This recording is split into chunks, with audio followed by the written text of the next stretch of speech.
Betrayal leaves a bitter taste, especially when delivered by your fated soulmate.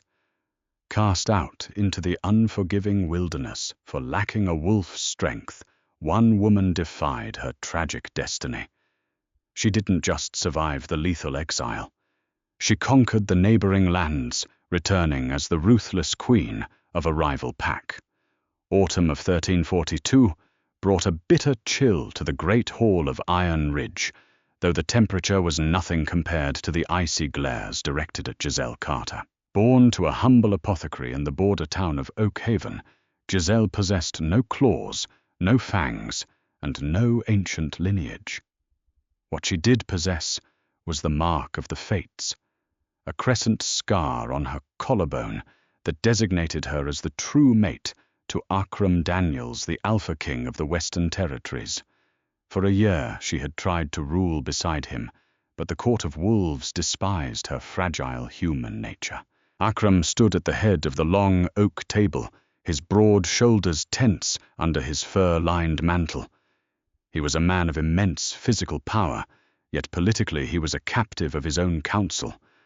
Lord Harold Fitzroy, a cunning elder with silver hair and a venomous tongue, slammed a heavy parchment onto the timber. "She is a vulnerability alpha." Fitzroy sneered, his golden eyes flashing with barely concealed contempt. "The neighboring packs smell weakness on our borders. A human queen cannot lead the hunt, nor can she bear strong heirs for the Daniels line. The law of our ancestors demands a ruler of wolf blood, not a fragile apothecary's daughter." Giselle sat silently, her hands folded tightly in her lap to hide their trembling. She looked toward Akram, desperately searching his familiar emerald eyes for a spark of defiance. He had whispered promises of eternal devotion in the dark of their chambers, swearing that the moon goddess had chosen them for a reason. But in the unforgiving light of the great hall, under the scrutiny of 50 alpha-born lords, Akram hesitated. Lady Beatrice Langdon, a high-born female who had long coveted the throne, stepped forward with a triumphant smirk. "We have intercepted missives, my king. Missives suggesting your mate has been trading pack secrets to the humans of Oakhaven. Treason paired with her inherent frailty is undeniable grounds for the severing." "Lies," Giselle said, her voice steady, despite the hammering of her heart. "I have done nothing but heal your wounded and tend to the sick when your own traditional healers abandoned them. I have managed your stores, so your people do not starve. Akram, you know this." Akram finally looked at her, but the warmth was gone, replaced by the hardened mask of a king, choosing his crown over his heart. "The evidence presented by Lord Fitzroy is compelling, Giselle. The unrest in the pack is undeniable. I cannot afford a civil war. I must put my people first." The words struck her like physical blows.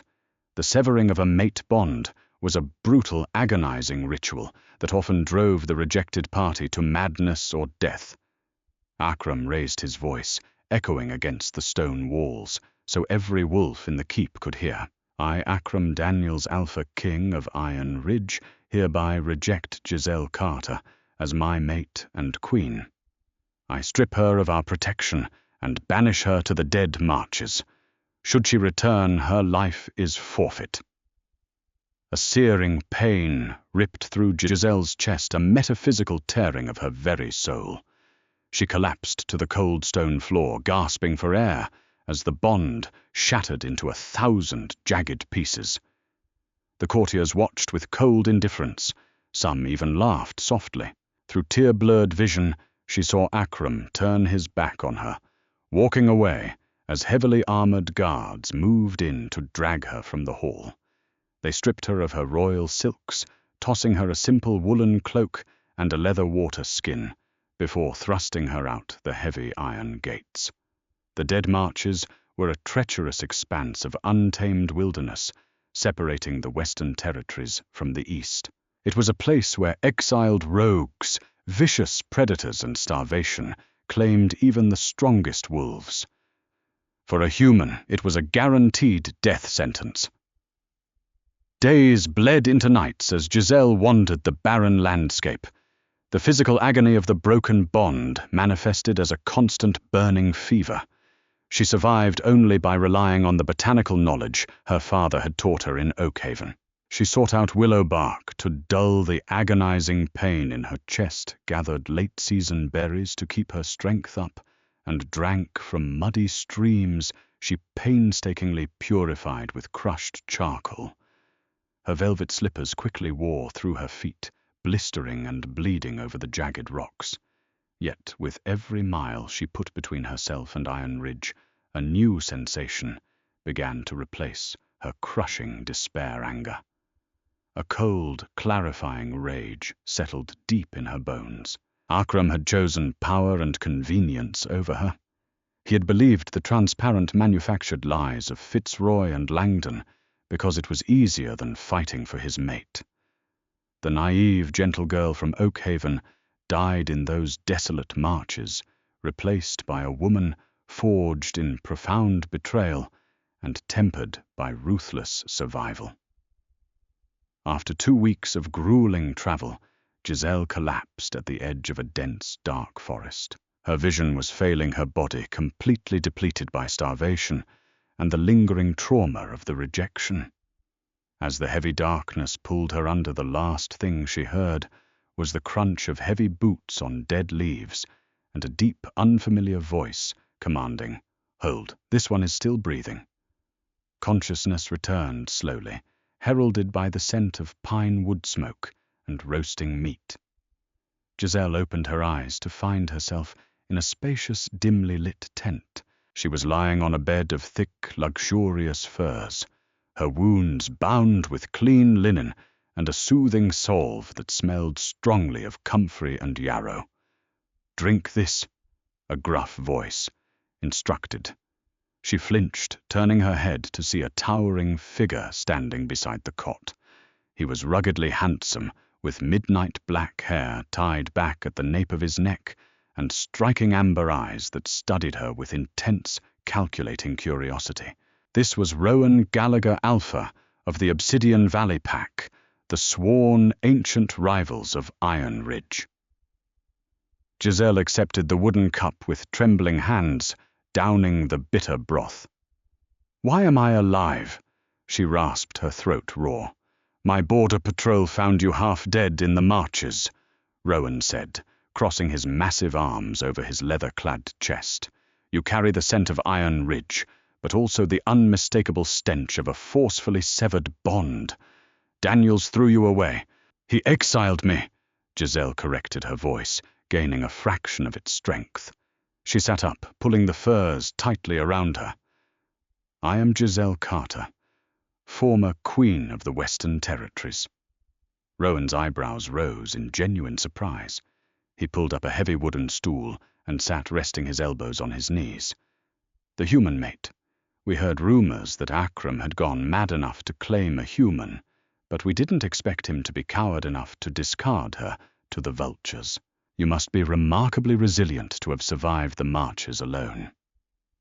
Over the next few weeks, Giselle remained in the Obsidian Valley stronghold, a massive fortress carved directly into the side of a mountain. Unlike the rigid, politically suffocating court of Iron Ridge, Rowan's pack operated on strict meritocracy. Strength was highly valued, but so was wisdom, loyalty, and tangible contribution to the pack's survival. Rowan did not lock her away in a tower. Instead, he observed her. When a vicious outbreak of weeping rot, a devastating fungal infection that attacked the respiratory systems of young wolves, swept through the pack's lower wards, Giselle saw an opportunity to finally prove her worth. The pack's traditional healers were failing, relying on useless moon rituals rather than practical medicine.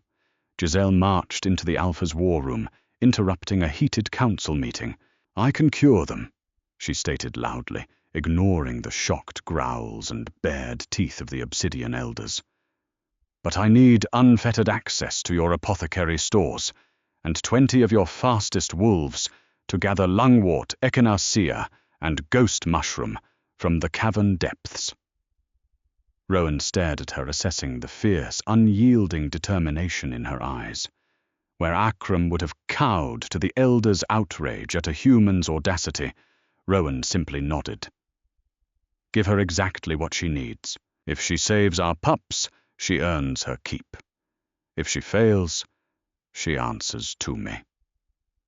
For 3 days and 3 nights, Giselle barely slept. She brewed massive cauldrons of potent tinctures, forcing the bitter medicine down the throats of feverish wolf pups.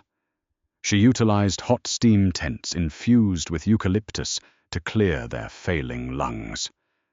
By the dawn of the 4th day, the dreadful coughing had ceased. The fevers broke. Miraculously, not a single pup was lost. The dynamic within the stronghold shifted instantly. The obsidian wolves, fiercely protective of their young, began to look at the human not as a weak outsider, but as a brilliant savior. Rowan, too, looked at her differently. Their evening conversations shifted from interrogations to genuine, deep discussions of strategy agriculture and pack management. Rowan was a brilliant tactician on the battlefield, but he lacked Giselle's profound understanding of economics and trade skills she had honed, watching the bustling markets of Oakhaven.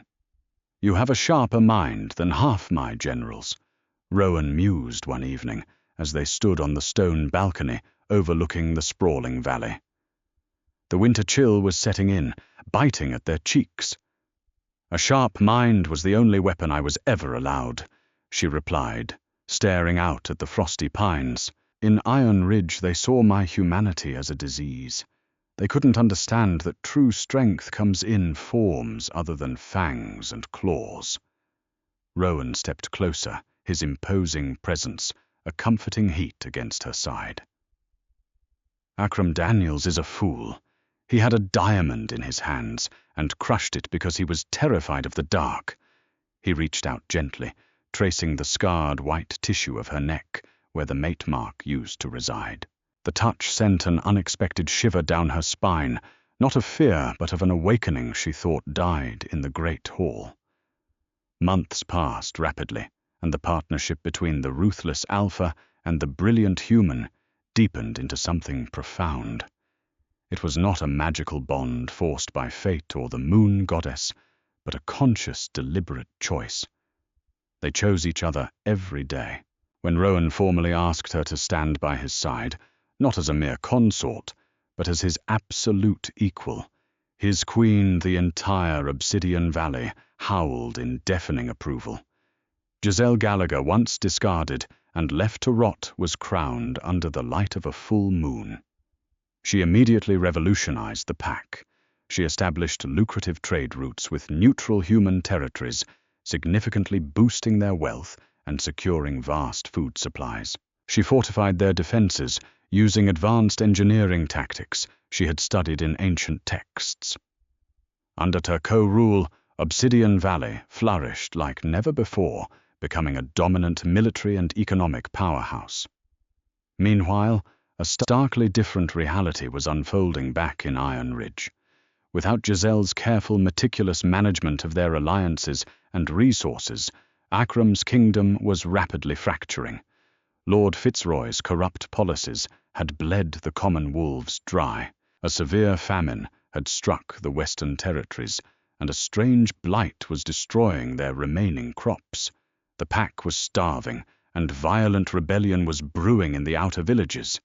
Lady Beatrice, who had eagerly taken Giselle's place in Akram's bed, proved to be a vain and utterly useless ruler, fleeing to the safety of the inner keep at the first sign of hardship.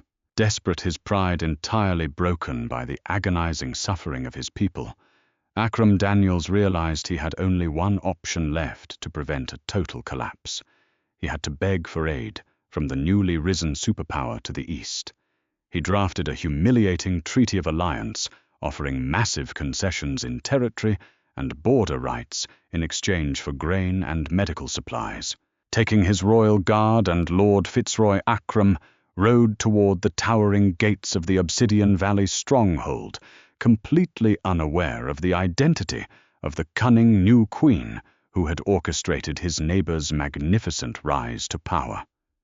He rode to beg for salvation from the very woman he had condemned to die. Harsh, biting winds howled through the jagged peaks as Akram Daniel's diminished retinue approached the colossal ironwood gates of Obsidian Valley. Winter's chill had already settled over the eastern territories, turning the rugged landscape into an expanse of hardened earth and treacherous ice. Yet, as the heavy gates swung open, the sight that greeted the desperate king of Iron Ridge was not one of freezing desolation, but of overwhelming, staggering prosperity. Akram pulled his heavy fur cloak tighter around his broad shoulders, his emerald eyes scanning the vibrant courtyard. Massive stone braziers burned with roaring fires, casting a warm, golden glow over bustling markets and well-fed citizens. Guards clad in pristine, dark iron armor patrolled the battlements with sharp, disciplined precision. There was no sign of famine here. There was no sign of the strange blight that had reduced Akram's once mighty kingdom to a starving, fractured shell of its former glory. Riding beside Akram, Lord Harold Fitzroy scowled, his silver hair catching the flickering firelight. The elder lord looked gaunt, his velvet garments hanging loosely on his thinning frame. "This is an illusion, Alpha," Fitzroy muttered, his voice dripping with characteristic disdain. "A mummer's farce designed to intimidate us. No pack thrives this well during the dark months. They are likely hoarding resources stolen from our borders." Akram ignored the elder's venomous murmurs. Deep down, a gnawing sense of inadequacy twisted in his gut. He remembered a time when Iron Ridge commanded such awe and respect, a time before the endless unrest and the devastating crop failures. He had made brutal sacrifices, sacrificing his own fated mate under the belief that it would secure his pack's future. Yet looking at the sheer strength of Obsidian Valley, he realized his sacrifices had yielded nothing but ashes. An honor guard of towering wolves, their amber eyes cold and calculating, escorted the Iron Ridge delegation into the heart of the mountain fortress. They traversed wide, echoing corridors illuminated by crystal chandeliers, finally arriving at the monumental oak doors of the Grand Hall.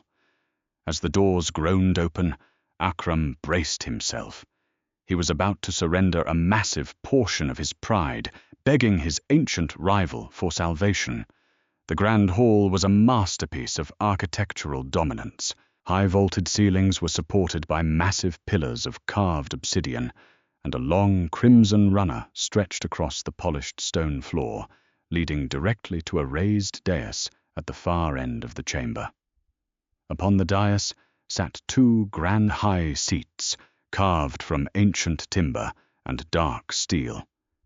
In the seat to the right sat Rowan Gallagher, the formidable Alpha of Obsidian Valley.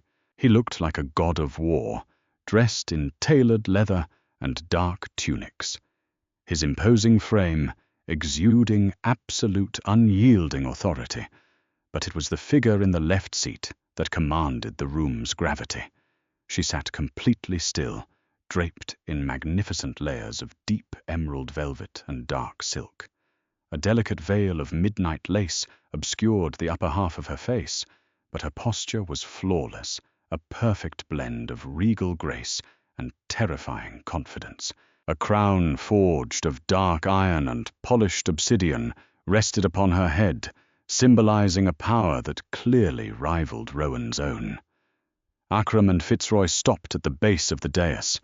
Akram swallowed hard, suppressing the alpha urge to bare his teeth at his rival. He bowed his head, a stiff, agonizing gesture of submission. "Alpha Gallagher," Akram began, his voice echoing in the cavernous space. "I come before you, not as a rival, but as a neighbor in dire need. The Western Territories are suffering. A terrible blight has claimed our harvest, and an unknown sickness ravages our outer villages. My people are starving. I bring forth a treaty of alliance. In exchange for your grain, your medicinal herbs, and your protection, Iron Ridge is prepared to offer extensive border territories and exclusive hunting rights within the Greenwood expanse. Rowan leaned back in his high seat, resting his chin on his knuckles. His amber eyes flicked toward the woman beside him, a silent communication passing between them before he looked back at Akram. You offer territories that are currently dying, Daniels. You offer hunting rights in forests that your own guards can no longer secure. You ask for the life force of my pack's labor, yet your coin is severely lacking. Fitzroy stepped forward, his face flushed with insulted pride. We offer the honor of an alliance with the most ancient lineage in the West. You would do well to accept Gallagher before your arrogance leaves you isolated when the northern hordes push south. Before Rowan could unleash a furious growl, the Queen raised a single slender hand. The entire hall fell into an absolute, breathless silence. Even the roaring fires in the hearths seemed to quiet. Honor, the Queen spoke. Her voice was smooth, measured, and possessed a chilling metallic edge. You speak of honor, Lord Fitzroy, yet your kingdom rots from the inside out. You speak of ancient lineage, yet your alpha cast aside the fate's own decree to appease your fragile, archaic egos. Akram's heart slammed against his ribs. He stopped breathing. The cadence, the tone, the subtle lilt of her vowels, it was impossible. The dead marchers claimed everyone.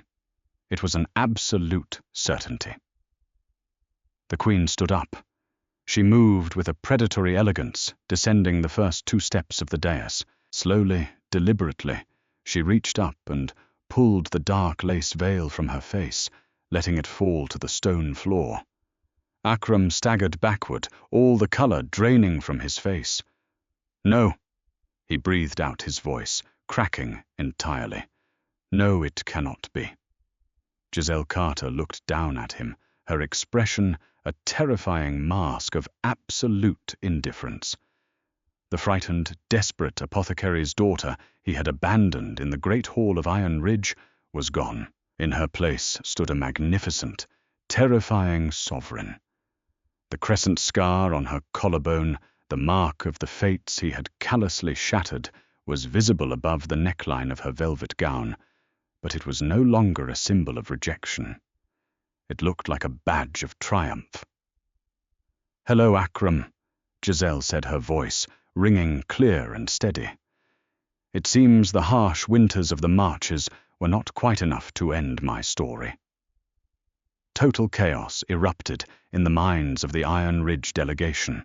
Fitzroy's jaw dropped in absolute horror, his golden eyes wide with panic. "Witchcraft!" he spat, pointing a trembling finger at her. "This is dark magic. A fragile human could never survive the marches. She is a demon wearing the face of your discarded mate, Akram." Rowan was on his feet in a fraction of a second, a deep, earth-shaking snarl vibrating through the hall. He descended the dais in a blur of motion, stopping just inches from Fitzroy. "You will address my queen with the respect she has earned, parasite." Rowan rumbled his fangs, elongating. "One more insult, and I will tear your tongue from your miserable head and feed it to my hounds." Akram was completely paralyzed. His mind fractured as he stared at Giselle. He felt a phantom, agonizing burn in his chest, a cruel reminder of the bond he had manually ripped apart. She was radiant. She was powerful. She was exactly the leader he had desperately needed, and he had thrown her away because he lacked the courage to defy men like Fitzroy. Giselle. Akram finally managed to speak, taking a desperate step forward. "You survived. The fates protected you. I did not know. I thought I was doing what was best for the pack." "Do not insult my intelligence, Akram," Giselle replied, coldly, clasping her hands before her. "You did what was easiest for yourself. You chose the comfort of your corrupt counsel over the mate the fates provided, and now you see the exact harvest your cowardice has sown." Giselle gestured to a guard who promptly stepped forward with a heavy stack of leather-bound ledgers and a lacquered wooden box. The guard placed them on a sturdy table situated between the two factions. "You come begging for salvation from a blight and a famine," Giselle said, walking down the remaining steps until she stood at eye level with Akram. "But your famine is not an act of nature, King of Iron Ridge. It is an act of treason." She opened the wooden box, withdrawing several small glass vials containing a dark, foul-smelling powder. "My merchants maintain vast, highly efficient trade networks across the neutral territories. We intercept many interesting items. These vials contain a highly volatile alchemical rot. It is designed to infect grain silos and destroy crops at the root." Akram frowned in deep confusion. "What are you saying? Who would poison our own food supply?" Giselle turned her piercing gaze toward Lord Fitzroy, who was suddenly sweating profusely, his silver hair plastered to his forehead. "Ask your most trusted advisor, Akram. Ask Lord Fitzroy about the immense sums of gold he secretly transferred to rogue mercenaries in the eastern ports. Ask him about his deliberate, calculated plan to starve your outer villages, to incite a rebellion, forcing you to step down so he could place Lady Beatrice on your seat of power as his puppet." "Lies!" Fitzroy shrieked, his voice pitching into a hysterical octave. "This human whore fabricates evidence to destroy us, Alpha. You cannot listen to this. I have the missives." "Harold," Giselle interrupted, smoothly tapping the thick ledgers. "I have your exact signatures verified by your own former scribes, who fled your tyrannical taxation and sought refuge in my city. You poisoned your own people just to steal a crown." Akram turned to Fitzroy, his eyes flashing with a sudden, murderous rage. "Harold, tell me this is a falsehood. Tell me you did not murder our pups with starvation." Fitzroy looked at Akram's lethal expression, then at the heavily armed obsidian guard surrounding them. Realizing his absolute ruin was at hand, the elder lord snapped. With a vicious feral cry, he drew a concealed, jagged dagger from his cloak and lunged directly at Giselle, aiming for her heart. Rowan moved to intercept, but he didn't need to. Giselle did not flinch.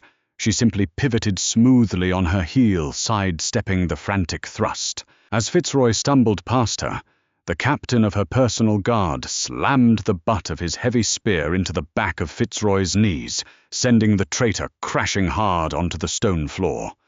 Before Fitzroy could even gasp for air, 3 dark iron blades were pressed tightly against his throat. "Take him to the deep holding cells," Giselle commanded, without missing a beat, casually brushing a speck of dust from her velvet sleeve. "We will decide his exact punishment after the negotiations are concluded." As Fitzroy was dragged screaming from the Grand Hall, a heavy, suffocating silence fell over the remaining Iron Ridge guards. Akram fell to his knees. The absolute weight of his colossal failure crushed him into the stone. The man he had trusted over his own fated mate had destroyed his kingdom from within. Akram looked up at Giselle, tears pooling in his eyes. The Alpha King was broken. "I was blind," he whispered, his voice cracking with profound agony. "Giselle, please. I was completely blind. The fates gave you to me for a reason. You were meant to save us. It is not too late. We can repair the severing. I will banish Beatrice to the wastelands. I will execute the remaining corrupt elders. Please come back to Iron Ridge. Take your rightful place beside me." Rowan let out a low, dangerous rumble, but Giselle placed a gentle hand on his arm, instantly calming the massive Alpha. The dynamic between them was flawless, a partnership built on absolute, mutual respect, requiring no forced magical bonds to function perfectly. Giselle looked down at Akram and for the first time her expression softened, though not with affection. It was pity.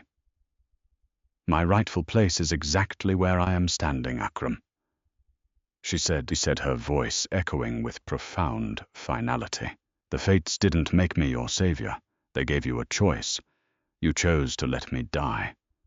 When I was dragged out into the marches, the naive girl who loved you died in the cold.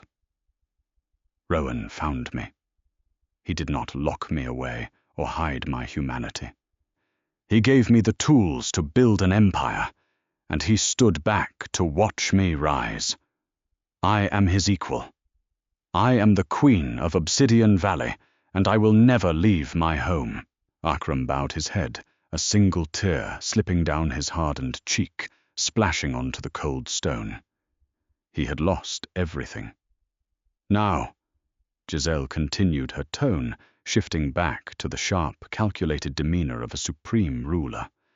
"Regarding your treaty, I will supply the grain. I will provide the medicinal herbs to cure your people, and I will send my engineers to help rebuild your compromised silos. But Iron Ridge will no longer be an independent power. You will become a vassal state to Obsidian Valley. You will answer to me, and your military will integrate under Alpha Gallagher's command. You may retain your title Akram, but you will govern strictly under our laws." It was an absolute surrender. It was the end of the mighty Daniels dynasty. But as Akram thought of his starving people of the Pups, coughing in the freezing dark, he knew he had absolutely no other choice. "I accept your terms, High Queen," Akram rasped, his voice devoid of all hope. Giselle signaled for the new treaty to be drafted, as Akram was led away to a modest guest chamber. To await the documents, he cast one final agonizing glance over his shoulder. He saw Giselle and Rowan standing together on the dais. Rowan leaned down, murmuring something softly into her ear, and Giselle smiled a genuine, radiant smile that Akram had not seen since the early innocent days in Oakhaven. It was a brilliant light that he had personally extinguished, only for it to ignite a blazing, unstoppable fire in the hands of his greatest rival.